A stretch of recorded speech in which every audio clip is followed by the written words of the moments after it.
जिस रात वो बच्चा गायब हो गया तो वो पागल हो गई।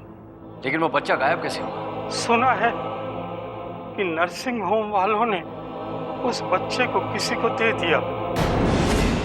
अच्छा, इस आग में डॉक्टर शर्मा और उनका परिवार कहीं? नहीं साहब, वो लोग तो बच गए, मगर उस हादसे के बाद ये बस्ती हमेशा हमेशा के लिए छोड़कर चले गए। मुझे पता था तुम मुझसे आकर पूछोगे कि मैं उस रात जंगल क्यों गया था। पर मेरे लिए मानना बहुत मुश्किल था, लेकिन उनकी ये बात भी सच निकली। आप उनके दोस्त हैं और वो बच्चा आपके। कैसे मान लूं ये सब मैं अपने बच्चे के बारे में? कैसे मान लूं कि ये सब सच है? शायद तुम मुझे समझ सको।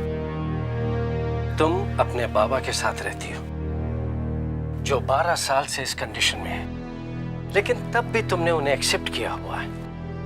मैंने अपने बेटे को 12 साल से पाला पोसा है, उसे बड़ा किया है, उसे चाहता हूं, बेहद प्यार करता हूं उसे। सिर्फ इस तरह की बातों के लिए मैं उससे अपना मुंह मोड़ लूं? नहीं बेटी, मेरे सीने में भी एक बाप का दिल है जो इस तरह की हर बात को मानने से इनकार करता है। बाबा को इस बात का गिल्ट है कि उनकी वजह से वो बच्चा आपके पास है और उनकी वजह से उनके सबसे अच्छे दोस्त का नुकसान हो सकता है। शायद यही उनकी इंस्टेबिलिटी का मेन कारण है। जरूरी तो नहीं कि डॉक्टर शर्मा ने आज तक जो भी कुछ कहा वो सब सही है। ये भी तो हो सकता है कि जब उनका हॉस्पिटल जल गया, जब उनके साथी और दोस्त जलकर मर गए, उनकी बीवी गुजर गई, तो इन हादसों ने डॉक्टर शर्मा के दिमाग पर बहुत गहरा असर किया होगा। इसीलिए ये सारी चीजें वो मेरे बच्चे से जोड़ते हैं। ये भी तो हो सकता है कि नहीं? अंकल, मैं तो यही चाहूंगी कि आप जो कुछ भी कह रहे हैं वो सच हो, किसी मासूम पर आंच ना आए और आप खुशी खुशी घर जाइए। कैसे फेस करूंगा अपने बच्चे को ये सारी बातें सुनने के बाद? वो तो बच्चा है, उस पर कोई असर नहीं होगा, लेकिन मैं अपनी पत्नी से क्या कहूंगा? वहां शहर में हत्याएं हुई, पुलिस तहकीकात कर रही है, मेरे बच्चे पर शक किया जा रहा है और उसी शक को दूर करने के लिए मैं यहाँ आया था कि शायद शक दूर हो जाए, लेकिन शक दूर नहीं हुआ और गहरा हो गया। कल अगर उसे कुछ हो गया तो मैं अपनी पत्नी को क्या समझाऊंगा? वो टूट जाएगी। जितना प्यार वो उससे करती है, मैं जानता हूं मैं उसे नहीं संभाल पाऊंगा। मेरे सामने तो अब अंधेरा ही अंधेरा छा रहा है। हिम्मत रखिए, मुझे यकीन है कि कोई ना कोई रास्ता जरूर निकलेगा। I hope so. जब भी मैं अपने बेटे को देखता हूं तो बस यही सोचता हूं, क्या एक मासूम सा छोटा सा प्यारा बच्चा ये सब कर सकता है जो पुलिस इस पर इल्जाम लगा रही? नहीं, क्या इसके नन्हे हाथ किसी का खून कर सकते हैं? बिल्कुल नहीं। हाँ, मेरा बच्चा दूसरों से अलग जरूर है, लेकिन ये अलग क्यों है, यही जानने मैं यहाँ आया हूँ। और जब ये मुझे जानकारी मिली कि ये इंसान नहीं है, तो मैं तो एकदम टूट सा गया, डिस्टर्ब हो गया हूं मैं बेटी। लेकिन आजकल इस मॉडर्न जमाने में इस तरह की बातों को तूल देना बहुत बड़ी बेवकूफी है। वो जो पुलिस वाले आए थे सिर्फ यही जानने आए थे कि वो बच्चा भेड़िए का है। क्या मुझसे पहले भी यहाँ कोई आया था? जी हाँ, इन्वेस्टिगेटिंग ऑफिसर रणवीर और जर्नलिस्ट रूबी।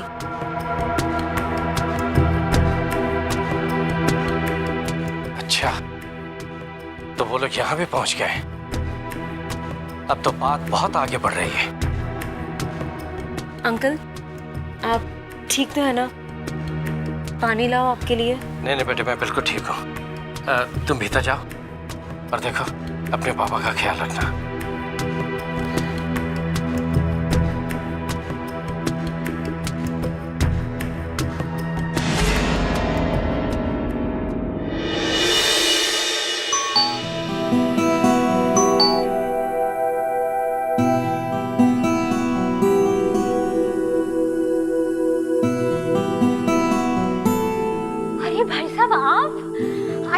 अंदर आइए।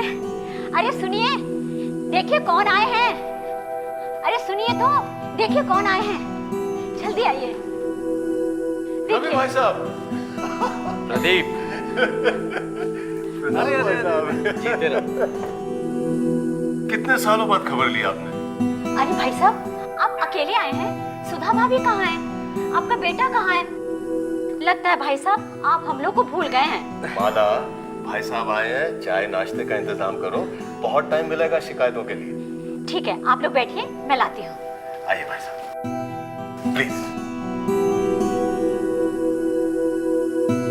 मुझे खबर कर देते, मैं आपको लेने स्टेशन आ जाता। बस सडनली प्रोग्राम बन गया प्रदीप। किसी जरूरी काम के लिए डॉक्टर शर्मा से मिलना बहुत जरूरी हो गया था। डॉक्टर शर्मा? लेकिन हाँ, मैं जानता हूँ प्रदीप। उनकी हालत के बारे में तो मुझे यहाँ पर आकर पता चला। कभी खबर ही नहीं दी तुमने? भाई साहब, जिस दिन आप बच्चे को गोद लेके यहाँ से गए थे, डॉक्टर शर्मा का नर्सिंग होम उसी रात जलकर खाक हो गया। डॉक्टर शर्मा तो पागल से हो गए। बहुत से लोगों की जानें गई थी। पुलिस बहुत पूछताछ कर रही थी। मैंने सही नहीं समझा कि इस बात की खबर आपको दी जाए या आपका नाम भी लिया जाए। लेकिन क्यों? धौलपुर में ऐसा हादसा कभी नहीं हुआ था। यहाँ के लोगों को आप जानते हैं, हर चीज को प्रकोप के रूप में देखते हैं। अजीब अजीब किस्से कहानियां सुनाई दे रहे थे। मैंने सोचा इन सब बातों से आप दूर रहें तो बेहतर है। भाई साहब, क्या हमारा मन नहीं करता सुधा भाभी से मिलने का? आपका बेटा भी तो अब 12 साल का हो गया होगा, आप उसे क्यों नहीं लेकर आए?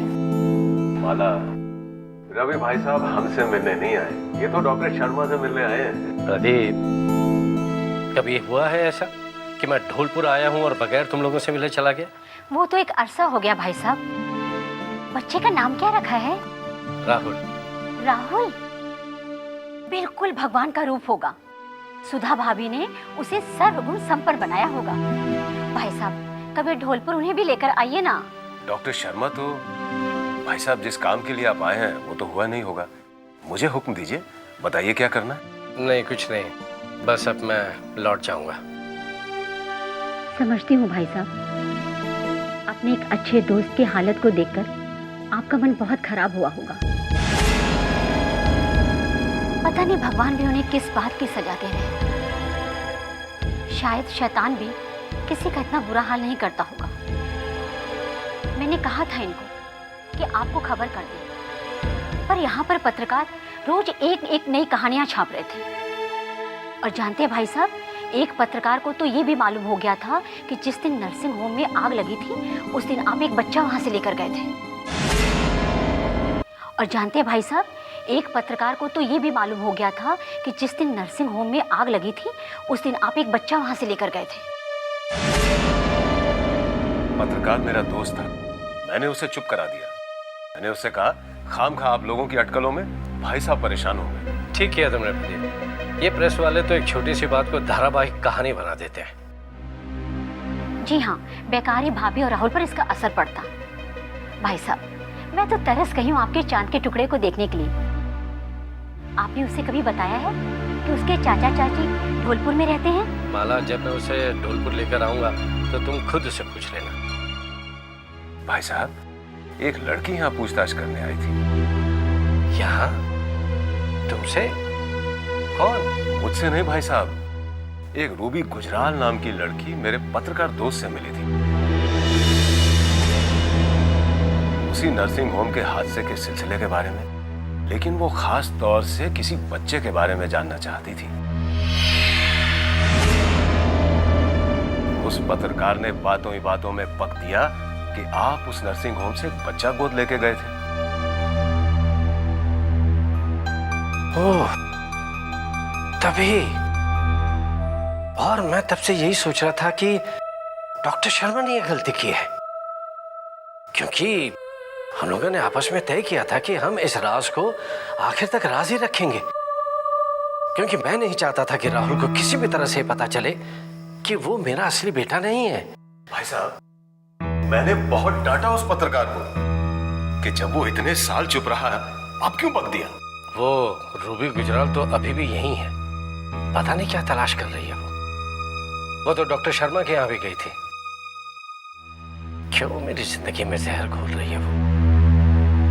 देखना, वो यहाँ भी आएगी। भाई साहब, मैं उसे इस दहलीज पर एक कदम भी नहीं रखने दूंगी। उसे यहाँ पर कुछ भी नहीं मिलेगा। हाँ माला, मुझे तुम लोगों से यही उम्मीद है। लेकिन भाई साहब, वो जानना क्या चाहती है? कुछ नहीं प्रदीप, फिजूल की बातें। अच्छा, मैं चलता हूँ। अरे भाई साहब, खाना खा कर जाइए। नहीं माला, आज नहीं, और कभी। इतने अरसे बाद आए हैं, साथ में मिलकर खाना खाएंगे तो हम लोग को बहुत खुशी होगी। खुशी तो मुझे बहुत हुई है यहाँ आकर, और इससे भी ज्यादा ये जानकर कि मेरे दोस्त डॉक्टर शर्मा ने मेरे बेटे के राज को अब तक राज रखा। मैं चलता हूँ, नमस्कार।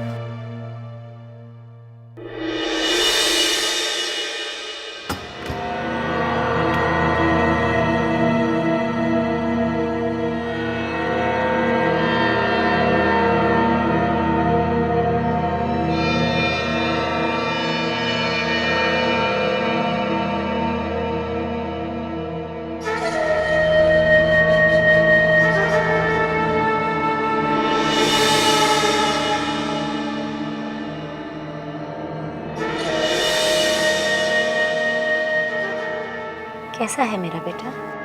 मैं ठीक हूँ माँ। पापा कहाँ गए? वो ढोलपुर गए हैं। मैं उन्हें बहुत मिस कर रहा हूँ। वो ढोलपुर क्यों गए? बेटा, उन्हें कुछ ज़रूरी काम था, इसलिए जाना पड़ा। नहीं माँ, उन्हें मेरी फिक्र नहीं है। क्या मैं पापा का बेटा नहीं हूँ?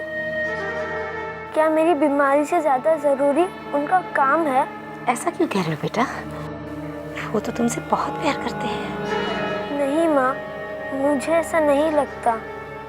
नहीं तो वो मुझे छोड़कर ढोलपुर नहीं जाते।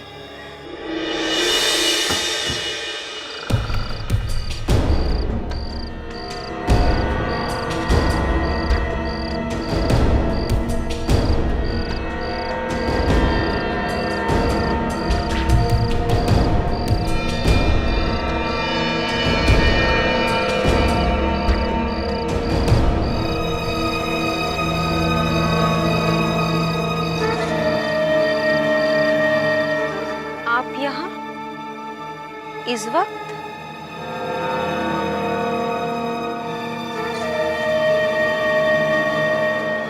क्या बात है, आप इतना परेशान लग रहे हैं? मैं तुमसे मिलने आया हूँ। मैं बस किसी भी तरह से सिर्फ इतना जानना चाहता हूँ कि मेरे बेटे के असली माँ बाप कौन है। देखो, अगर मुझे ये पता चल जाए तो मुझे मेरी समस्या का हल ढूंढने में बहुत आसानी होगी। बच्चे के बाप के बारे में शायद कोई नहीं बता पाएगा, पर मैं माँ के बारे में जानती हूँ। कौन है वो? मैं वहाँ कैसे पहुँच सकता हूँ? दरअसल वो नर्सिंग होम के साथ जलकर मर गई। कुछ नहीं जानती? कौन थी, कहाँ से आई थी, कुछ भी? दरअसल बात ऐसी थी, एक रात माँ और बाबा संगरोली से वापस आ रहे थे और 50 किलोमीटर के बाद जंगल से बाबा को एक चीख सुनाई दी। उन्होंने गाड़ी रोक ली और माँ के मना करने के बाद भी वो उस घने जंगल में बिना डरे चले गए और आधे घंटे बाद लौटे। बाबा के साथ वो लड़की और उसका नवजात शिशु था और उन्हें उस नर्सिंग होम में रख लिया गया। वो जंगल का रास्ता किस तरफ है? एग्जैक्टली तो नहीं पता, पर वो संगरोली से 50 किलोमीटर की दूरी पर है, लेकिन अब वहाँ रोड बन चुकी है और जंगल पुरानी सड़क की तरफ है। तो तुम्हारे कहने का मतलब है कि डॉक्टर शर्मा को वो लड़की जंगल से मिली थी। बहुत बहुत शुक्रिया, नमस्कार।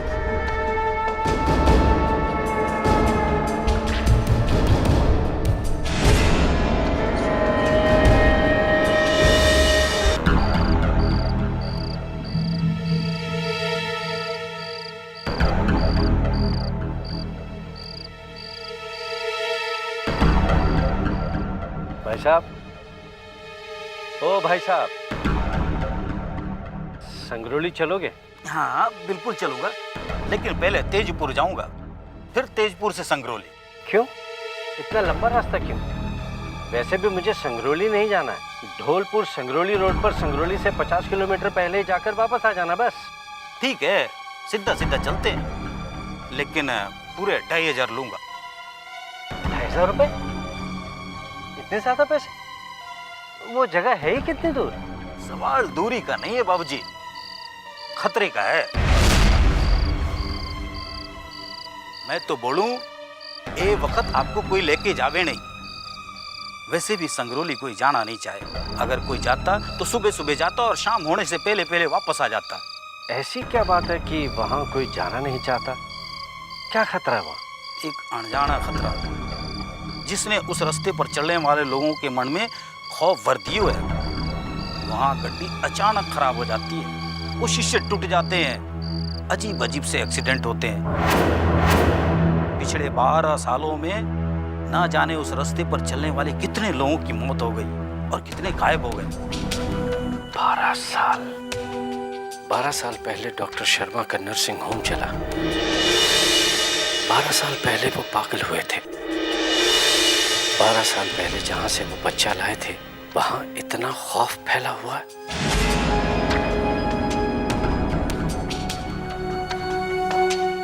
क्यों बाबूजी, पड़ गए ना सोच में? ये सच जानकर अच्छे अच्छे घबराकर जाने का प्रोग्राम कैंसिल कर देते हैं। ठीक है, तुम्हारी ये सब बातें सुनकर तुम्हारे 2500 की मांग वाजिबी है। चलो बेटा। ठीक।